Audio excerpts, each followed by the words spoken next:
Bonjour à tous, on se retrouve pour la lecture du chapitre 213 de One Punch Man, 211 bien sûr, mais 213, qui s'intitule Audience. Et on a maintenant la grande sœur, on avait... enfin la petite sœur, on avait la grande sœur avant, maintenant on a la petite sœur qui est beaucoup plus grande. Oh, ah, Saitama derrière. En tenue pour le soleil, l'été est chaud. Il aime bien mettre ses persos en valeur. Bon, bref, on s'était arrêté sur... heureusement qu'il y a les floutages et puis les trucs, les textes et tout que je mets devant maintenant pour les droits d'auteur, parce que là, on aurait une petite tenue. Bref, enfin, petite tenue de maillot de bain, mais un beau tenue. Belle tenue. Donc... on s'était arrêté sur Beau gosse masqué qui défonçait le clown. Voilà. Alors. Donc voilà, oui, effectivement. Hop, clown complètement défoncé, bien sûr. Exécution terminée. Toujours avec les petites veines et trucs. Un ballon qui explose. Ah, et le clown qui se recolle. D'accord. Ah, ça surprend quand même Beau gosse masqué.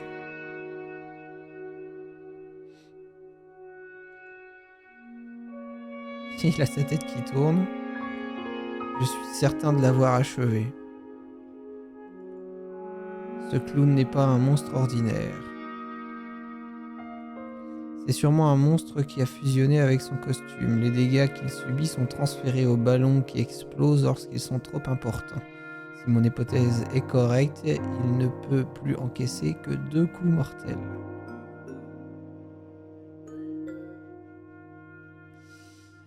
D'accord, donc c'est un monstre qui a 3 vies. Effectivement, c'est pas banal. C'est pas banal. Alors on se souvient effectivement... Pardon. On se souvient effectivement que y avait des monstres qui avaient cette capacité, c'est-à-dire d'avoir fusionné avec le costume. Je pense notamment à Petit Empereur lorsqu'il a affronté le Phénix, qui était devenu... Alors, dans la première version, je parle. Dans la seconde version, il s'est transformé en quelque chose d'autre. Mais dans la première version... Si vous avez lu la première version qui avait été faite, d'ailleurs, du coup, on aurait dû garder cette première version parce qu'elle aurait été d'autant plus explicite par rapport à cette situation-là. Dans la première version, le phénix s'était totalement transformé en phénix moitié ange, moitié démon, etc. Phénix d'or et tout. Et devenait de plus en plus puissant. Et c'était un monstre qui avait fusionné avec son costume. Donc... ça aurait eu encore plus d'impact, là, vu le clown en question. Moi, je pensais que le clown serait mort, pas du tout. D'accord, donc là, ok. Il prend un vélo, pardon. Toujours la même histoire, hein. Je fais les reviews le matin, il faudrait pas, mais bon, l'après-midi, après, j'ai pas le temps.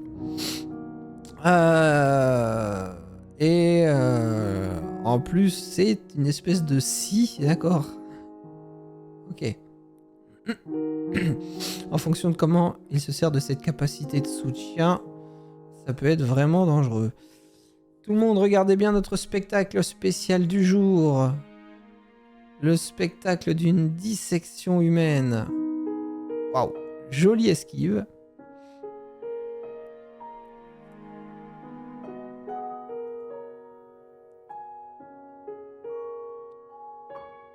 Boum, leur tape. Heureusement que j'étais sur place avant que les choses ne tournent vraiment mal.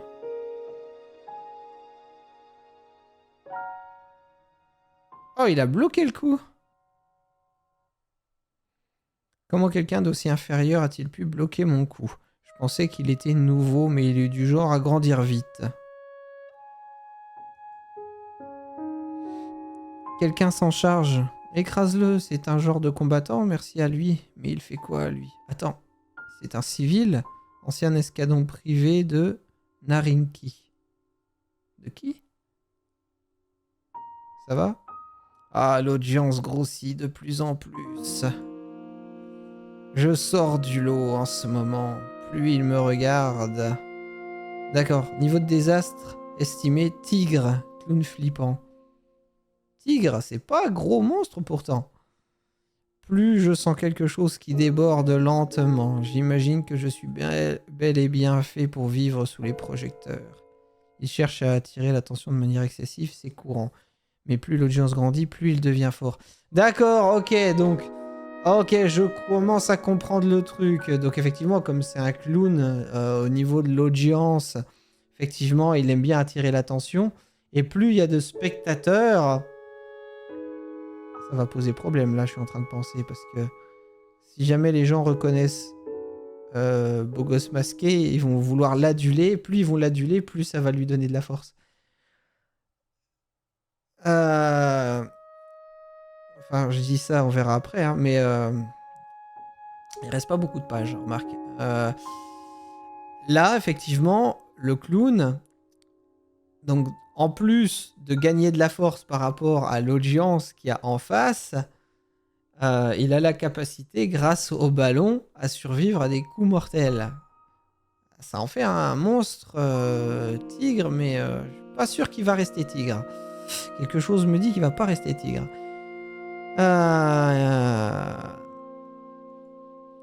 Vous tous, c'est dangereux. Allez vite vous mettre à l'abri, je m'occupe du monstre. Cette voix. Oh, la gueule qu'il a. Les dessins sont superbes là.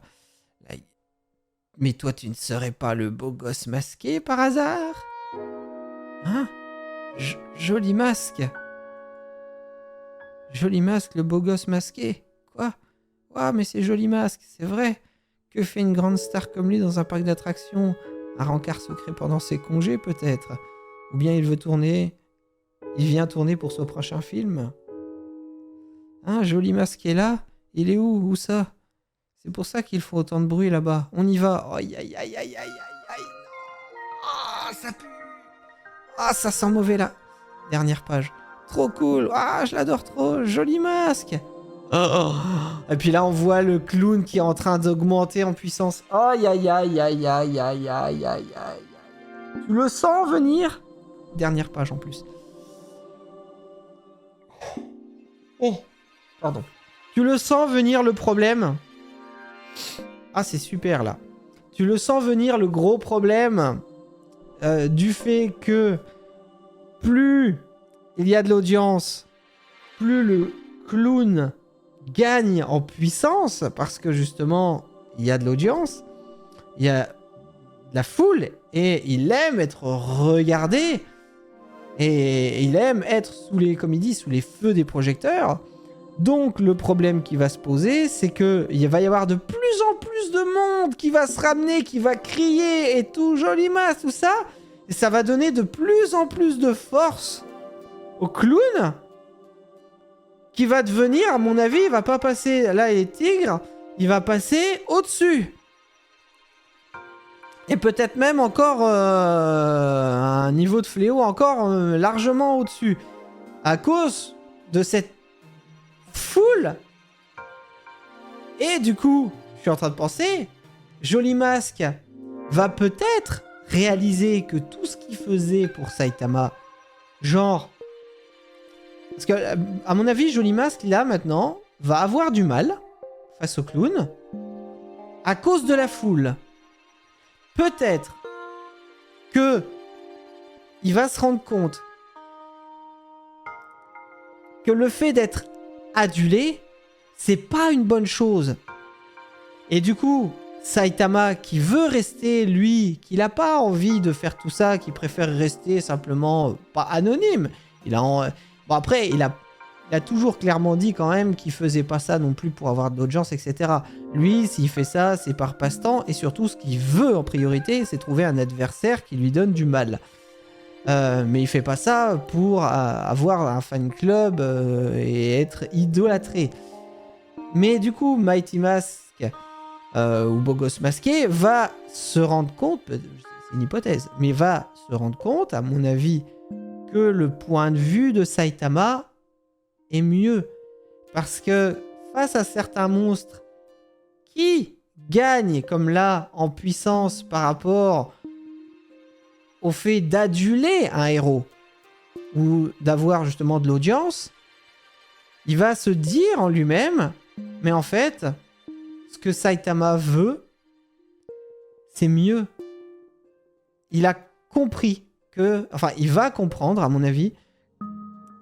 Je dis ça, c'est totalement aléatoire, c'est peut-être totalement faux, hein.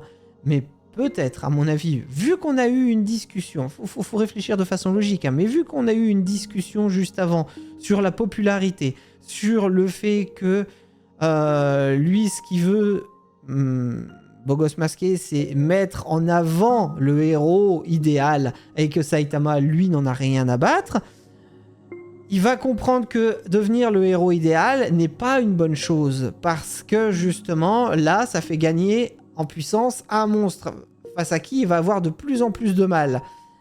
Et il va se dire, peut-être, que la situation dans laquelle Saitama veut devenir un héros anonyme, veut rester simple, eh bien, c'est la bonne solution. Et peut-être qu'après, donc il va réussir certainement à battre le monstre quand même, mais avec beaucoup de difficultés, et il va comprendre, à ce moment-là, que la vision qu'a Saitama du vrai héros, non pas à être un leader, etc., c'est la solution. Voilà. Ou est-ce que il va pas réussir à le battre et Saitama, qui est parti depuis pas longtemps, va revenir à la rescousse pour le battre, et puis les autres vont dire mais qu'est-ce que c'est que ce héros, on le connaît pas, il triche et tout, et puis ou même dire ouais, c'est celui qui vole les points des autres. Oh, en fait, Beau Gosse Masqué l'a déjà bien amoché avant, comme on avait eu pour le Roi des Profondeurs, l'a déjà bien amoché avant, lui il vient juste récolter les lauriers. Ça va peut-être faire un peu la même chose. Et du coup, ils vont tous hurler dessus. Et Beau Gosse Masqué va se dire mais en fait, mais qu'est-ce qui leur prend? C'est moi qui n'ai rien fait, c'est lui qui l'a battu, mais c'est moi qu'ils idolâtrent quand même. Mais peut-être que ça va être la solution pour lui, en fait, c'est le fait d'être un héros anonyme. C'est ce qu'il y a de mieux pour justement ne pas non plus à ce que les monstres deviennent plus forts par rapport à ce genre de situation. C'est peut-être une hypothèse. Voilà. Donc dans quelle direction on va... Moi j'ai opté sur deux solutions. Soit l'aide à la rescousse de Saitama qui va prendre la victoire mais qui va se faire insulter comme la dernière fois. Soit effectivement Joli Masque va réussir tout simplement, Beau Gosse Masqué, pas Joli Masque, Beau Gosse Masqué va réussir simplement à le battre, mais va éprouver une telle difficulté qu'il va se dire qu'en fait non, il fallait pas, le but du héros suprême c'est pas ça. Voilà, deux hypothèses. Il y en aurait peut-être encore une troisième, hein, comme quoi un autre héros vient à part Saitama, mais voilà. J'en donne déjà deux. On verra bien vers laquelle on se dirige. Allez! En tout cas, je m'attendais pas à ce que le combat perdure. Vraiment. Pour moi, le clown était cuit. Mais ça fait plaisir, du coup, là. Et en plus, il a l'air balèze. Mais je reviens encore sur ce que je disais aussi. On aurait dû garder quand même... Par rapport à la fusion qu'on a du monstre avec son costume, on aurait dû garder la première version de Petit Empereur contre le Phénix. Et en plus, le combat vraiment du première version contre le Phénix était trop badass. En plus, il y avait... il y avait une image de Kamehameha du robot. C'était... Oh, j'avais adoré cette référence à Dragon Ball. Vraiment, quoi. Oh, je regrette qu'on ne l'ait pas eu, ça. Ça mériterait, vraiment, ça mériterait d'être édité. Parce qu'en plus, les dessins étaient magnifiques. Le chapitre s'est allé assez long, en plus. Vraiment. Voilà. Si vous aviez vu, d'ailleurs, petit passage, petite parenthèse, si vous aviez vu cette première version du Phénix, je veux savoir si vous avez préféré cette première version à la version qu'on a eue maintenant après en deuxième quand elle est sortie dans le manga. Si vous avez eu la chance de lire cette première version avant l'apparition du manga quand elle était encore dans les scans, vraiment dites-moi ce que vous avez préféré et si vous avez même des avantages à l'un et à l'autre et des inconvénients à l'un et à l'autre. Je veux vraiment votre avis là-dessus, s'il vous plaît. Si vous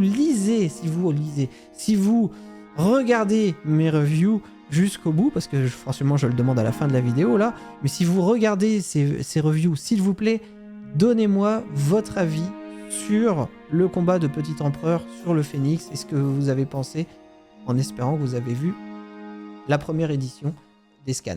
Voilà, sur ce, je vous laisse. Je vous dis à très vite pour la suite de One Punch Man. Allez, ciao, bientôt.